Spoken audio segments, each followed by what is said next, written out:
Hey, it's Aaron. So today I just want to do a really quick video. I seen earlier today a really great channel that I really enjoy watching known as Second Thought.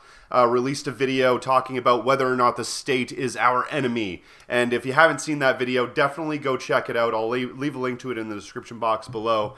But it kind of made me start to think, and actually I addressed this a little bit on Twitter, about how all of the different factions on the left really define the word state. Now, this is something I have talked about before, but it's something that I want to make a standalone video about because it's a topic that comes up really often. So the way that the left defines state is really interesting. You'll notice that all the different factions on the left tend to define the word state in different ways.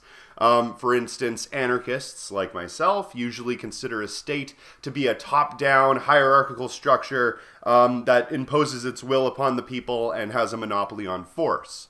Or a monopoly on violence, meaning that they're the only ones that are allowed to have police and military. You can't just form your own police force and that sort of thing. The way that Marxists and Marxist-Leninists and Maoists and that sort of thing, the way they usually define state usually has to do with the class struggle. So they'll say that a state is basically the apparatus or the tools that are used by one class to oppress and subjugate another class. So the bourgeoisie will have all of the tools of production, and they use that to basically dominate another class, the proletariat.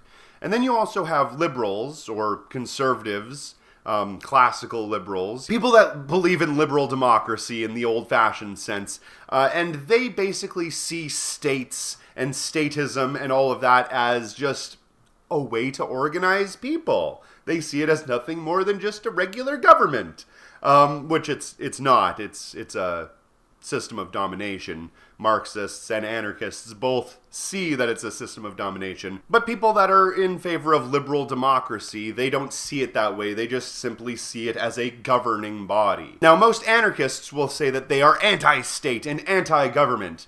And basically what they mean by that is they are against the system of domination that is created by a one-party state or by a two-party state, or any sort of system where it's a top-down hierarchy where there is a group or a single individual at the top dictating all of the rules and that sort of thing to people on the bottom. But that doesn't mean that anarchists are against organizing or against working together or against even planning an entire economy. All of those things can happen, but they tend to happen in anarchism through a different way of organizing, from the bottom up, rather than from the top down. Marxist-Leninists and Maoists and that sort of thing, they view the state more or less as an apparatus that can be used to dominate another class, like I was saying a moment ago.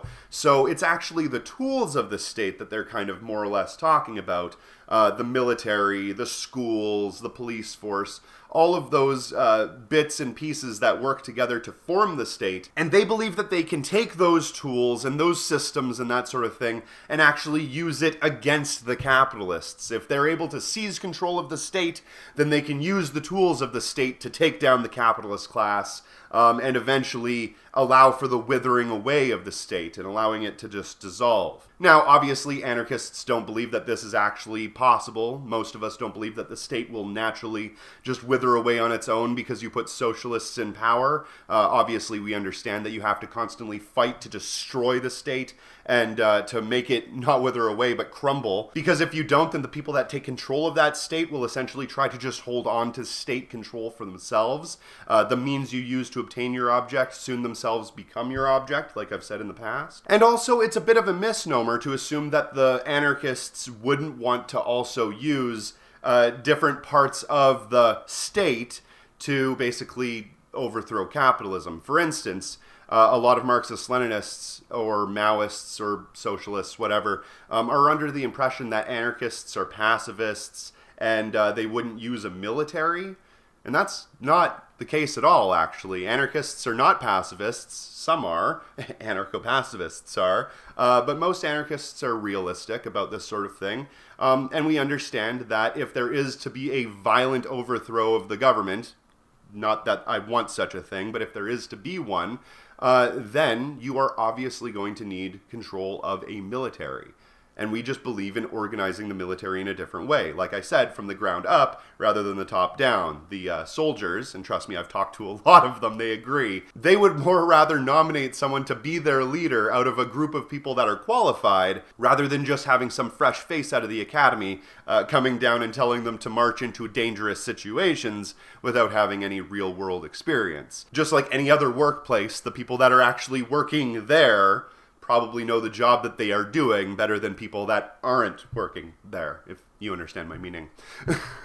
But also, a lot of anarchists have the misunderstanding that all Marxists and all Marxist-Leninists just basically want to put themselves in power without any democracy at all, and they just want to take control of everything because they're the smartest. And that's just basically a straw man. There are a lot of Marxists out there that believe in completely different things than that. Council communists, for example, are very strong in the belief that the community working together, forming councils and making democratic decisions with one another is basically how things need to be worked out. So there's a lot of misconceptions on how anarchists view Marxist-Leninists and a lot of misconceptions on how Marxist-Leninists view anarchists when we're talking about just the word the state.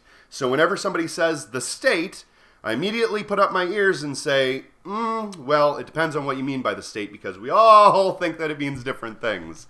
And then also liberals, people that believe in liberal democracy, like I said at the beginning, they believe that the state itself is a way to organize people in a meaningful way, I guess. They believe in strong borders, they believe in law and order, they believe in a top-down hierarchical structure with a group of elites on the top that dictate to all of the plebes at the bottom.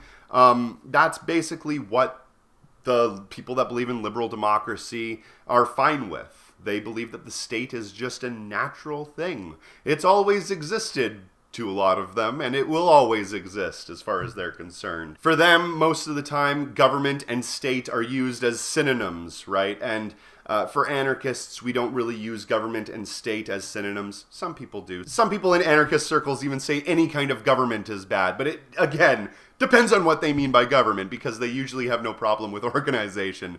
So it's a lot of just misunderstandings when it comes to the basic words that we're using to describe things. And I think that that's where most of the problems come from when we get into arguments with Marxists or liberals or that sort of thing, is we're all kind of talking past each other and not actually explaining what we mean. We're just using words that have completely different definitions in every other different group. We're all basically speaking different languages. So, yeah. Anyway, that's my show. My name is Aaron. Thank you very much for watching. By the way, before you go, on Sunday, I'm going to be doing a live event. I don't know if I'm going to be on video or just audio, but I'm going to be doing it for Coup de Gras, which is basically a Mardi Gras event, which is pretty cool. I'm excited to be working with everybody involved because they've been just super duper nice to me, so that's really cool. And also on the 16th, on Mardi Gras itself, there's going to be a huge event in regards to this coup de Gras thing. I'm going to be involved. There's going to possibly be a bunch of other BreadTube community members involved, as well as maybe some presidential candidates. Very interesting. But I wouldn't worry too much about them influencing my politics, because they're not exactly the presidential candidates you would immediately be thinking of. Some of them might wear boots on their heads. Anyway, I'm going to be reprising a character that I did about a year ago on Halloween called the Spectre of Communism. It's it's going to be a fun time. We're going to have a lot of laughs. We're going to have just a jokey joke, good fucking time. So make sure that you come and be a part of that. Check it out. I will have links to all of that in the description box below. So thank you very much for watching. If you do get a chance, please subscribe to my Patreon. That really, really helps me fund this show. And thanks for watching.